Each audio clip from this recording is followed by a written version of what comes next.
Traders are cynics. They have to be. They're a little bit paranoid. It's an understatement. Traders use the force, seeing patterns, looking for explanations, craving validation. Traders often have to swim against the tide, judging when to defy the direction of capital flows. Doing this takes courage, belief, and a certain amount of, faith. One of the key controls in trading, which is not necessarily documented or recognized, is that trading is a peer-reviewed discipline. From the moment I took my first position, I knew to expect at any time to be ready to explain and justify my positions, my trades, my risk, my P&L. Those conversations were directly with heads of trading, broadly intimidating, unforgiving, brutal, frankly. Aside of these, though, were conversations with other traders in the team or nearby across the floor. These could be more collegiate, swaggering, exploratory, as hypotheses were tested, experiences shared, new information assimilated. That first position I took came about by a simple hypothesis. Back in the late 1990s, the dealing floor at Barings was littered with copies of Toyo Keizai Japan Company handbooks. Editions covered the first and second section of the Japanese stock market. These weighty tomes contained thousands of pages, covering each company in Japan. Mesmerizing candlestick charts headlined each page, with tables of earnings data, forecasts, fundamentals. Though these were a useful resource, they were more likely to be found inside the suitcases of unwary travellers who had left their luggage unattended on the dealing floor. Arriving at their destination, they would find their clothing removed, usually pyjamas or underwear, and a few Japan Company handbooks left in their place. So, my hypothesis.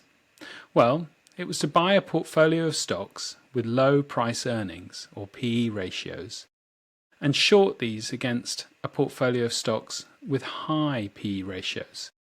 Such was the breadth of the Japanese market, there was a wide divergence between stocks I saw as cheap and those I saw as expensive. It's a trade now I would never put on. Don't get me wrong, the strategy was extremely successful. Too successful. I made a small fortune extremely fast. This prompted a tough rebuke from my boss, Bill Sproul. "You're making too much money. You're not controlling your risk." He was a dour, scowling Scotsman, if you hadn't already guessed. I wouldn't put it on now because the idea is so naive. With all my experience, I know that there are a range of reasons why stocks are the prices that they are. Earnings, leverage, growth prospects, and so on. Well, how did that all end? I took advice from the traders based in Tokyo to take advantage of the futures expiry, the settlement price of which being decided on settlement quotation, or SQ. The stocks I'd built positions in were quite illiquid, and they assured me that on SQ there would be abundant liquidity to close out positions. They were right about that. They weren't forthcoming about other aspects of SQ, like the fact that stocks could open up, open down, and trade at very different levels to the previous session's close. On SQ, I gave up most, thankfully not all, of the P&L I had made on the trade. Frank and honourable as ever, my boss Bill Sproul told me that he had expected me to lose a fortune from the get-go, and that in doing so I wouldn't bother him again with trading ideas. But instead, as I had proved I could make money, I was given a book to manage, and as they say, the rest is history. Time doesn't stand still. Trading is evolving, teams are getting smaller, technology is doing more, and there's a new technology arriving. This one is groundbreaking. It comes from a different place. I personally don't see the arrival of generative AI as iterative, a next step extending forward, building on progress made. No, an industry has swelled up and presented humanity with powerful tools. But that's the point. There's an industry behind it. That industry has its own motivations and techniques to fight over the lucrative rights within finance. I came across an intriguing paper recently, a scientific paper, not just some opinion piece, or indeed the reams of reels I find I can at times be drowning in on my social media feeds touting the virtues and risks of AI. Kartik Chandra, Max Kleiman-Weiner, Jonathan Ragan-Kelley and Joshua B Tenebaum are 4 academics at MIT's Department of Brain and Cognitive Sciences. Let's call them Chandra et al. Their paper, published in February 2026, states that sycophantic chatbots cause delusional spiralling, even in ideal Bayesians. This paper deals with the extreme situations that have occurred whereby users have experienced delusional spiralling after engagement with chatbots. These are examples like Jaswant Singh Chahal, who scaled the walls of Windsor Castle with a loaded crossbow in order to kill the Queen, believing himself to be a trained Sith assassin, confirmed and affirmed by his AI chatbot companion. Or a Belgian man who developed severe climate anxiety and chose a chatbot called Elisa as his confidant. He suggested taking his own life as a sacrifice for the good of the planet. Eliza encouraged him that he could join her and they could live together in paradise. He killed himself shortly after. The paper tries to look at the phenomenon of AI sycophancy and devise a regime of testing to attempt to quantify how much of a risk it represents. The ideal Bayesians? Those are agents that act as perfectly rational decision makers. They update their beliefs based on new information with perfect coherence and logical consistency. Not very human, really. So, what is AI sycophancy? Put simply, AI bots have a tendency to be agreeable and supportive to the user. Why is this? Engagement. And engagement drives revenues. In machine learning, there is a phenomenon known as reinforced learning from human feedback, RLHF. It's been found that users often give positive feedback to responses they find more agreeable. Consequently, users engage more with agreeable bots. You can see, therefore, in a competitive market vying for users' attention, this AI trait has emerged. In fact, when OpenAI released GPT-5 in August 2025, sycophancy was dialed down a bit. GPT-5 was released with a more measured, neutral tone.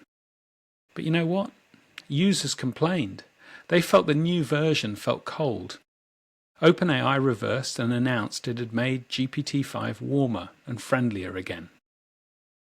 Returning to the work of Chandra et al., what is key about the work they have done is that they have shown even where controls are put in place to prevent AI from hallucinating false claims, and also controls to warn users that the risk of chatbot sycophancy exists, there is still a measurable risk to users of delusional spiralling.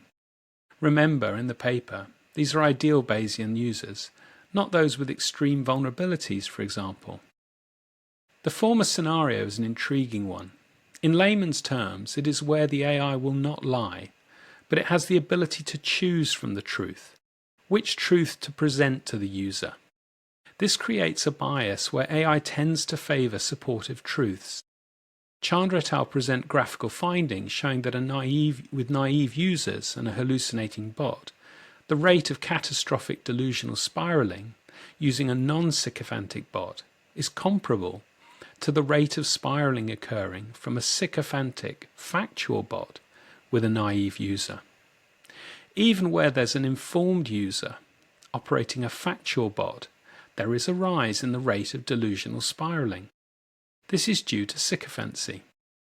The fallout from this for users is that where there is a kernel of suspicion about a subject, there can be amplification into a staunchly held belief.